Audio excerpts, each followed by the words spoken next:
क्या कर रहा हूँ मैं?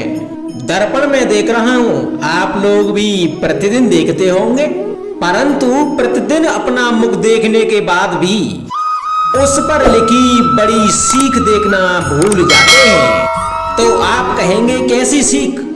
तो जाइए, फिर से दर्पण के सामने जाइए और दर्पण में अपना मुख खोलकर देखिए, क्या दिखेगा?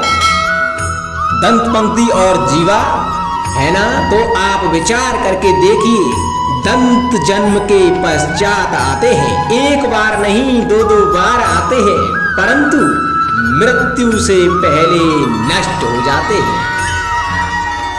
और जीवा जन्म से पहले से ही होती है और मृत्यु के पश्चात भी मनुष्य के अस्तित्व में रहती है।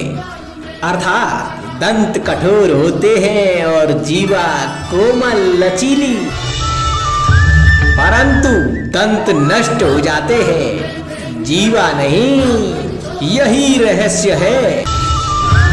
हड्डी और कठोर लोग शीघ्र नष्ट होते हैं, कोमल और लचीले लोग स्वयं को परिस्थिति के अनुसार ढालने में सक्षम होते हैं। यही मात्र एक कारण है। हड्डी और कठोर लोगों की तुलना में कोमल और सरल स्वभाव वाले व्यक्ति का जीवन सरल हो जाता है।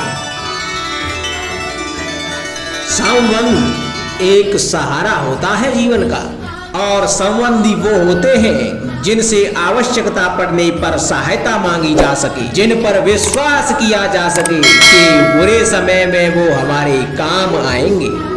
कभी ऐसा भी हुआ होगा कि आपके पास कोई सहायता मांगने के लिए आया होगा, या ऐसा भी हो सकता है कि आप किसी के पास सहायता मांगने के लिए गए हों, परंतु प्रश्न यह उठता है कि किसी के मंतव्य में उसकी सहायता इसलिए कर देनी चाहिए क्योंकि वो आपका संबंधी है।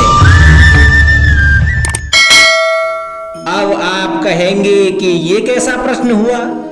तनिक सोचिए, एक अस्त्र बनाने वाला जब अस्त्र बनाता है तो ये अस्त्र किसको देना है, ये अधिकार उसी के पास होता है।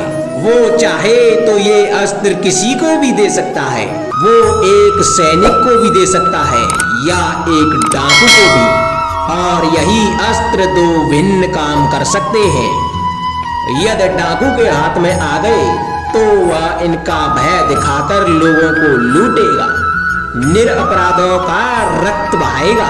अर्थात सहायता करने वाले की भी अवस्था कुछ ऐसी ही होती है। इसलिए किसी की सहायता करने से पूर्व ये विचार कर लेना आवश्यक है कि किसे क्या, कब और कितनी सहायता देनी चाहिए कि उसका दुरुपयोग ना हो। यदि आपकी सहायता से कोई अधर्म हुआ तो उसके उत्तरदायी आप ही होंगे।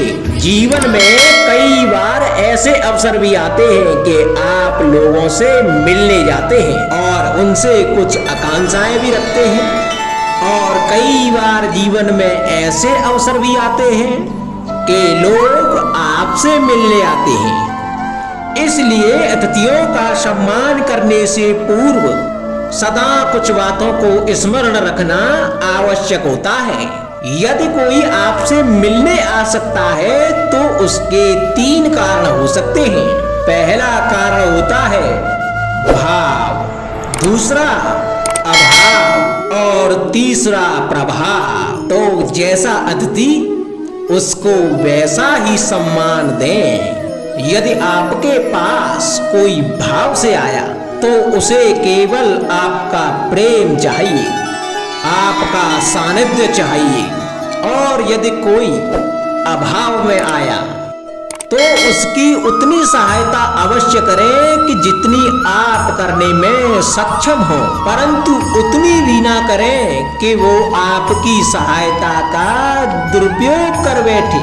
और यदि कोई प्रभाव में आया तो स्वयं पर अभिमान ना करें, क्योंकि जीवन में कभी ना कभी आप भी भाव अभाव प्रभाव के चक्रव्यूह में फंस सकते हैं।